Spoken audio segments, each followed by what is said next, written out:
The importance of self-learning in the 21st century.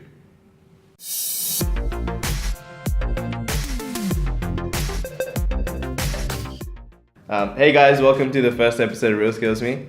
First episode is always interesting because you don't know what's going to happen. So my name is AJ. I'm the managing director of Real Skills. I'm also an entrepreneur, which is a fancy way of saying unemployed. And this is Kanin, who's a graduate engineer, who's also a multimedia director, and then we have a marketing director who's also a graduate marketer. So you guys can introduce yourselves.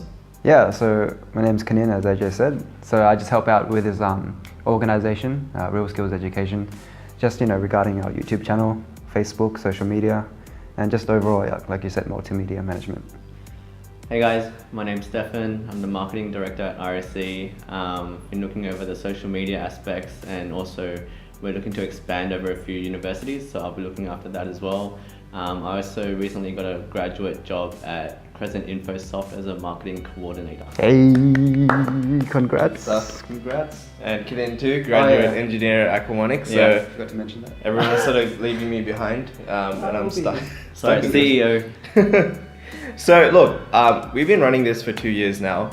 Stefan's, I think both of you have been here since the beginning of the journey as well. And now what we want to do is expand our impact. We want to reach more people. We've gone through 400 students. We've helped them get graduate positions. Now we want to help you guys on the internet to really get your goals and work out what you want to do with your life, how to network properly, how to really progress forward. So this is really applicable to young people, but also to older people. And hopefully, like our experiences and my experience working in multiple different fields will help you guys do the same thing.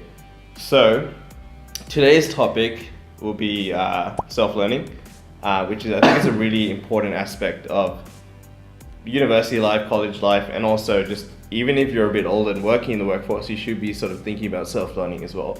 And I know these two, the reason they got their job is because they were more focused on self-learning as well. Especially with engineering, which is kind of, mechanical jobs are kind of declining.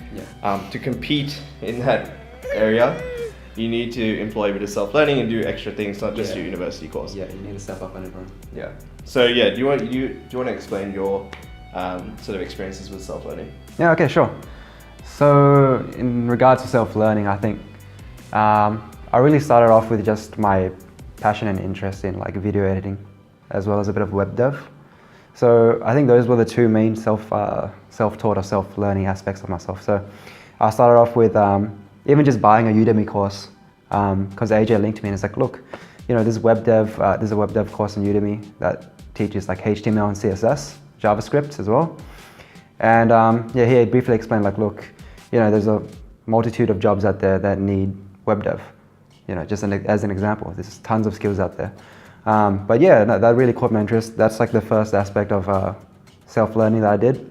Buy a Udemy course, just go by myself. Second thing is Adobe Premiere. So since I'm really interested in like YouTube vids and creating content, just like digital content, I just bought or downloaded Adobe Premiere, watched YouTube tutorials, and that's another thing that I did, just to gain a foot up on just the basic skills that everyone might not have. Which you can sort of implement when you go to interviews, when they ask like, oh, what are your interests, what are your passions, or what do you do outside of work or at university, then you can sort of lead your conversation to these areas, and they'll see that, you sort of put in the initiative of your interests and you try to find skills out there to better improve yourself. Yeah. So that's, those two things were what I did. And how about you, Stefan? I think for me, went through 4.5 years of university, and I realized that university is not very practical. Everything's very theoretical, and so you come out and you join the workforce, and then you're like, okay, there's all these things that I don't know. So self-learning was a big part of me landing this job. I think being part of Real Skills helped me a lot. It gave me a chance to sort of work on things that I felt like I lacked in, especially the practical experience. Like Kanin said, you can do all those courses and things like that, but end of the day, you have to learn to put that in practice. And so I think Real Skills really gave me that sort of opportunity. So there's a lot of things like Google Analytics and things like that, which I feel like university didn't cover very well. I know they have a course on that now. I missed out on that because I'm a bit older. So But yeah, self-learning was definitely the biggest part of me landing a job, because so many things you don't learn in university that you have to learn yourself and then try to adapt that into the real world. So it's a big part. Well said, well said. Yeah, awesome. And I guess like sort of to add to that, myself, I worked in marketing, I worked in web dev, I worked in recruitment, business development, etc.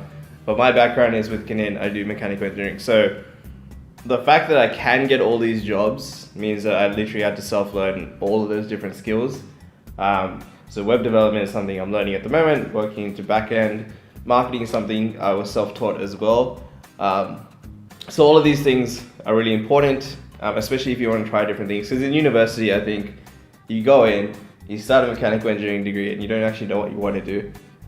So it's really important that if you do want to try marketing or business development, that you can try those things. And I think self-learning is a perfect avenue to do that. In the 21st century, you don't have an excuse not to learn things anymore. Like, it's all on the internet. Yeah. So if you complain about not learning something till you're in third year, then that's bullshit, right? You should go just on the internet and go learn it. Yeah. I see all these people in mechanical and renewable engineering complaining about CAD, and they didn't teach us CAD in university. I'm like, just go learn it. It's on lynda.com. Yeah. It's on Udemy. You can learn it very easily. Yeah. Same with marketing, like Google Analytics, AdWords, Pixel, all that stuff you can learn yourself. Yeah. Mhm. So I think that's really important.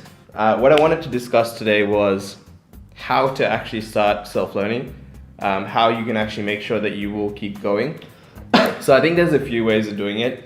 But I think the two important things to self-learning is one, having an interest in it, and two is accountability. Yeah, 100%. That second bit, accountability, is so difficult because in university you have, if you don't get the marks, you'll fail, you won't pass, Yeah. your parents will kick your ass, right? So there's like different ways to keep yourself accountable. With self-learning, I feel like that's lacking. Yeah. It's all on you, basically. Yeah, exactly. Yeah. So do you guys have any comments on like how you kept accountable? I feel like the best way to stay accountable is just go and look at jobs that are open at the moment in your field, and then see what kind of skills people are asking for, because it's always changing, especially with technology these days.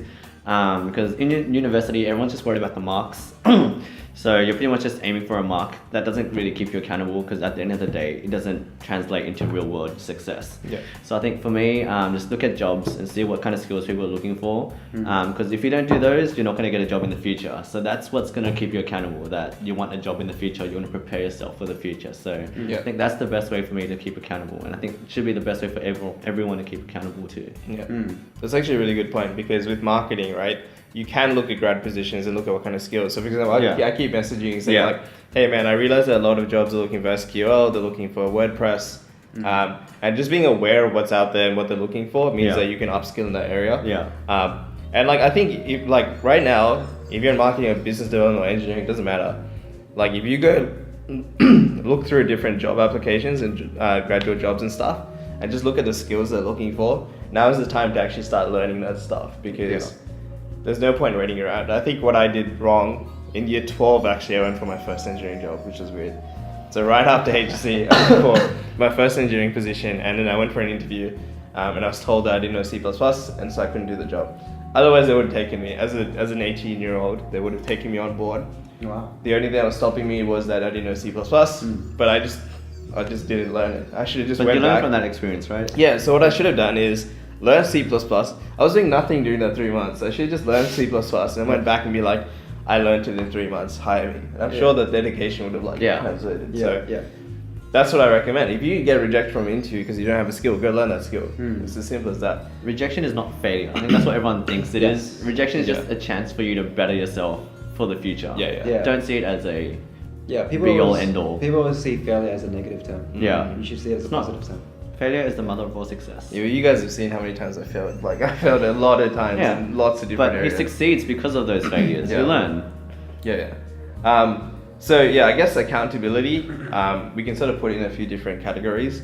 The way I like to, so I've self-learned a lot, which is why I can sort of tell you how I keep accountable. One way is being accountable to a project or a job. So a lot of the ways I do it, which is probably not the best way, I get a job in that area, and then if I fail it, then like I get fired. So If you like staying up to 3 a.m. every night, then you can do that. Well, I mean, look, you did the same thing, right? So Yeah. you self-learned by getting a job, like for RSC, you Yeah, joined yeah. the team and you had to learn all this stuff to actually do the job, Yeah, right? yeah. So that's the way that you keep accountable, because you were accountable to me. Yeah, true. Because I would get pissed off if you didn't do Yeah. it, right? And I would get fired, and like same thing with you, right? You sort of joined and you had to learn, even this YouTube stuff that you're doing now. Yeah. You're learning because you're accountable to someone else. Yes. So that's a good way, being accountable to someone else. And you can do that without getting a job. You like, for example, I made a Facebook group for the web dev stuff, right? So I made a chat of people and I'm putting the deadlines, I'm making everyone else accountable. But that way it's like going to the gym and like you have a gym buddy to go with, so you're accountable to that person. Yeah. So same thing with self-learning. It's not lame or anything to create a Facebook chat. It kind of is, but it's not too lame. It works. Yeah, it works to create a Facebook chat and like keep each other accountable. So being accountable to other people really helps. Being accountable to job. But I think end of the day, it's just like accountability. However you get that accountability is up to you, but you need to create some sort of accountability. Yeah.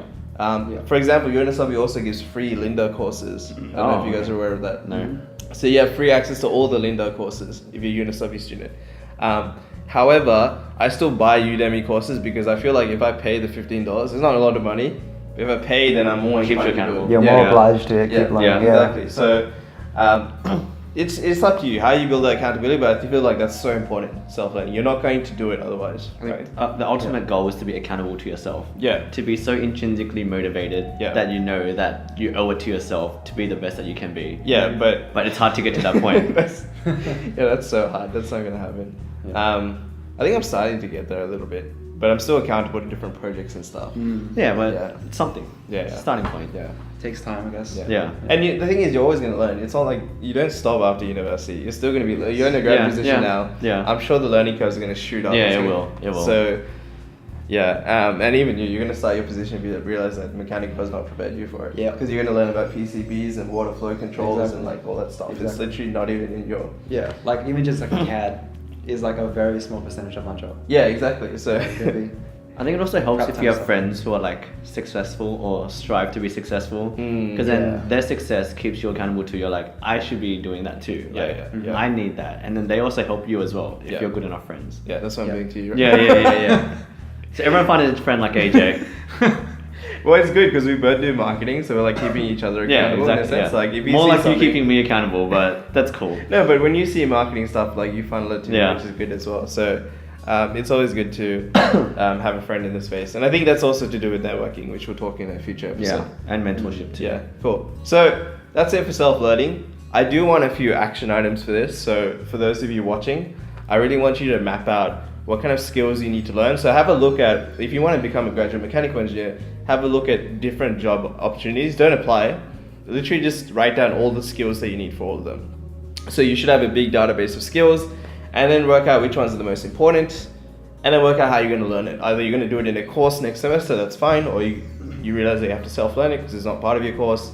But that's the whole gist. So action item is build a list of different skills and work out how you're going to learn it. Mm-hmm. Cool. So next episode, we're going to be talking about, what are we talking about, Stefan? We're gonna talk about mentorship. Finding a mentor. Yeah. Yeah, finding a mentor. Yeah, That's good it. save, good save. Yeah. Mentorship. Yeah, so we're going to be talking about mentorship and finding the right mentor for you. So thanks guys. See you later. See ya. Thanks for tuning in.